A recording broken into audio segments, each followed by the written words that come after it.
안녕하세요. 크립토TV입니다.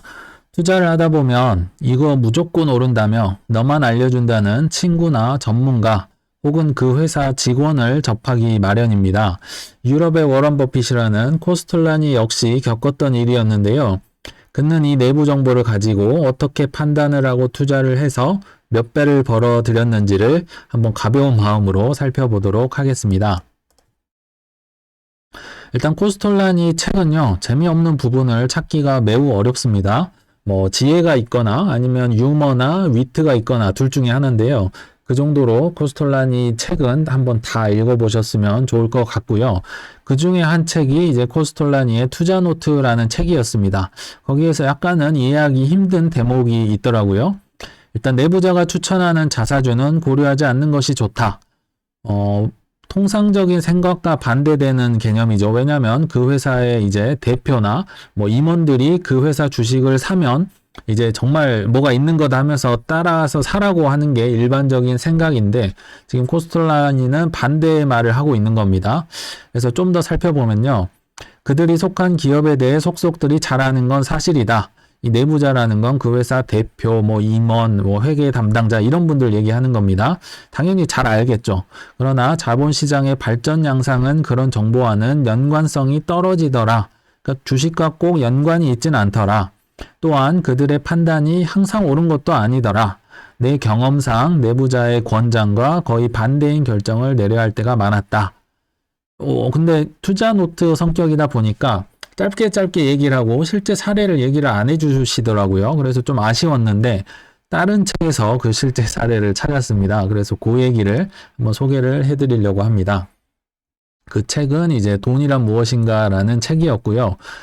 이 영상의 핵심은 결국 주식 투자를 했는데 친한 전문가의 친구를 믿고 따를 것인가 아니면 그 회사의 책임자, 회장, 뭐 대표 이런 사람의 말을 들었어야 됐는가 코스톨라니가 갈등했던 그 내용이 나와 있어서 과연 누가 옳았을지 한번 결과를 생각해 보면서 얘기를 들으시면 좋을 것 같습니다. 일단 짧게 한번 소개를 해드리면 취리히에서 이제 전화가 왔습니다. 코스톨라니의 오랜 믿을만한 친구 에른스트 갈이라는 분이고요. 이분은 대형은행의 초대 지배인이자 주식 거래를 하는 게 주 특기인 나름 전문가인 분이셨어요. 그래서 코스톨라니랑 이런저런 대화를 하셨던 분인데 증권 이제 주식 사고 파는 분이죠. 예전에 전화로 주문을 걸었잖아요. 근데 이분이 이제 코스톨라니한테 세인트 모리츠라는 주식을 매수를 강추하게 됩니다.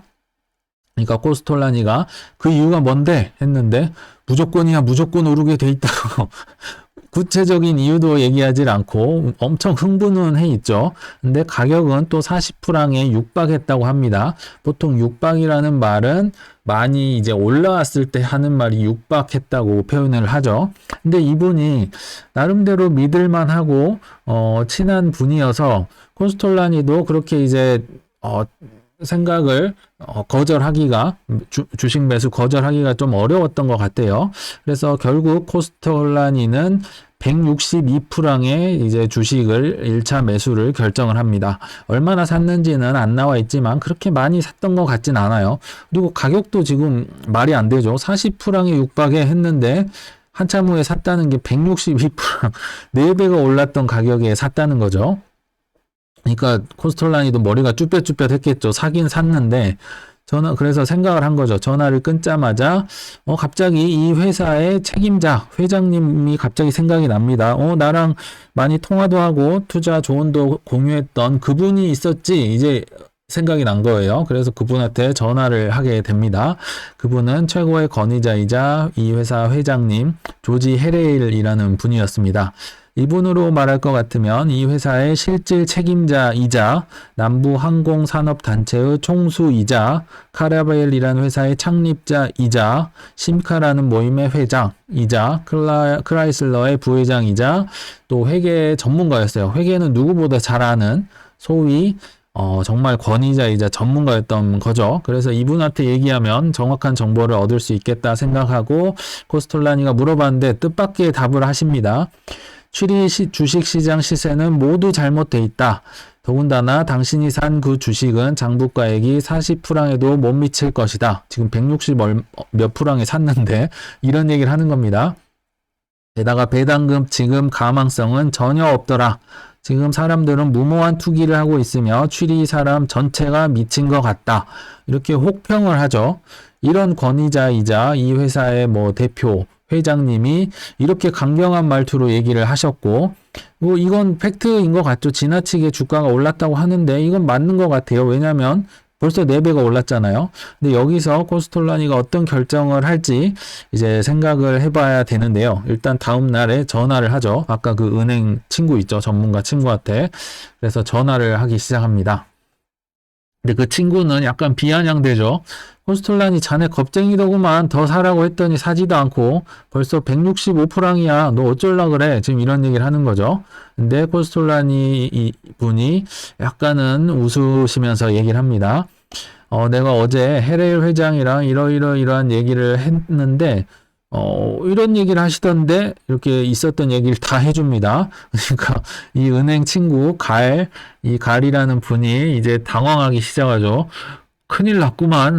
이거 우리 어떻게 해야 하나? 자는 팔 생각인가? 왜냐하면 헤렐 회장이란 분이 어떤 분인지 잘 알고 계신 거죠. 그러니까 이제 거기서 코스톨라니가 했던 말이 재밌습니다. 어떻게 하냐고? 세인트 모리츠 주식을 더 사주게나 묻고 더블로 간 거죠. 참 말도 안 되는 행동을 한 거죠, 코스톨라니가. 그러니까 이 은행 친구가 지금 약간 할 말을 잃었어요. 침묵이 꽤 오래 갑니다. 그러니까 서로 지금 약간 어색하고 어떻게 해야 되나 머리를 서로 굴리고 있는 거죠. 그러니까 코스톨라니가 민망할까봐 다시 한마디를 합니다. 그 헤렐 회장의 정보보다도 자네의 탁월한 분석과 내부 정보에 내가 어떤 의미를 부여하는지 알겠지? 이런 말도 안 되는 뭐 조언이라고 할까요? 이런 충고를 해줍니다. 야, 이게 말이 되나요? 하여튼 그러고 엄청나게 샀습니다. 근데 이제 몇 달 후에 뉴욕타임스 기사에서 이제 결말이 났고 정답이 나왔었는데요. 일단은 그에 앞서서 코스톨라니는 물론 뭐 음악도 좋아하고 미술도 좋아하고 다 좋아하셨는데 또 하나의 취미가 이제 단골 카페에 가서 수다 떠는 걸 요걸 엄청 좋아하셨는데요. 당연히 말도 안 되는 결정을 하셨으니까 이 황당한 에피소드에 대해서 친구들과 엄청 또 수다를 떨었겠죠. 이렇게 수다를 떨고 나서 잊어버렸다고 합니다. 참 부러운 투자자 중에 하나의 덕목 중에 하나인 것 같습니다. 잊어버려야 되는 것도 좋은 건데요. 핸드폰이 있어서 사실 요새 시대는 잊기가 힘들죠. 어찌됐든 잊어버리고 살았다고 합니다. 대단한 거죠. 근데 몇 달 후에 이제 뉴욕타임스의 기사에 떡하니 이 주식이 1200프랑에서 1400프랑으로 올랐더라 하면서 뭐 여러 사유가 나왔겠죠. 그런 기사가 떴다고 합니다. 그러니까 코스톨라니는 아까 그 은행 친구한테 전화해서 그 주식 몽땅 팔아줘 이렇게 얘기를 하죠. 서로 굉장히 멋쩍어 하기도 하고 그럼 웃으면서 이제 전화를 끊었다고 합니다. 그리고 실제로 얼마 후에 헤레일 회장과 코스톨라니 형이 또 만났습니다. 만나서 이 얘기를 한 거죠.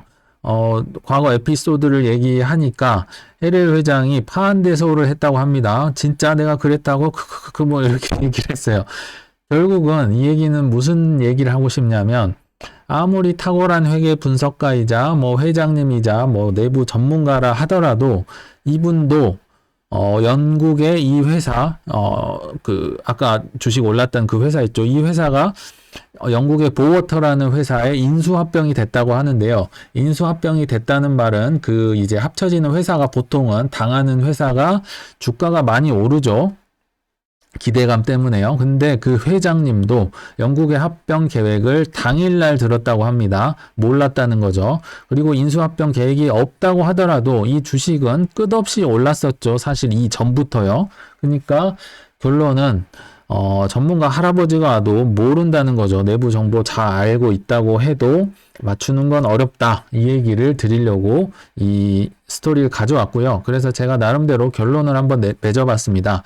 투자 고수들이요, 차트, 속보, 내부 정보를 우선 넘기죠. 뭐 코스톨란이나 뭐 워런 버핏이나 피터 린치가 이런 얘기 하는 거 보셨나요? 거의 본 적이 없습니다.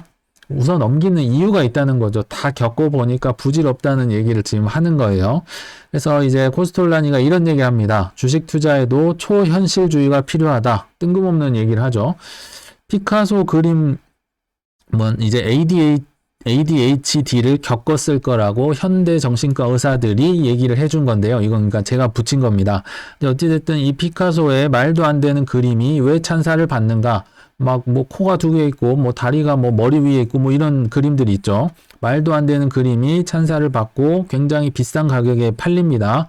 ADHD라고 의사들이 얘기한 이유는요. 가만히 있질 못하는 약간 이상한 성격이었던 거죠. 근데 코스톨라니는 그러면서 이런 얘기를 하면서 나는 잘못된 정보를 무시하고 세인트모리트 주식을 산 게 아니다. 오히려 그 정보 때문에 샀던 것이다. 이해하기 힘든 얘기를 하죠. 결국 하고 싶은 말은 정말 수없는 과학적 정확성을 내세우는 전문가를 볼 때 나는 이때 경험이 생각난다. 컴퓨터로 분석을 하고 선을 긋고 곱하고 나누고 여러 가지 번거로운 일을 통해서 이들이 과연 얼마만큼의 성과를 거둘까 의문을 제기를 하는 거죠. 결국은 뭐 차트, 리딩, 온체인 전문가, 거시경제 권위자 말 듣고 행동하기보다는 지금이라도 나만의 명확한 원칙을 세워서 투자를 하셨으면 좋겠다는 말을 하고 싶은 겁니다. 그들도 엄청 자주 틀리니까요. 네, 시청 감사합니다.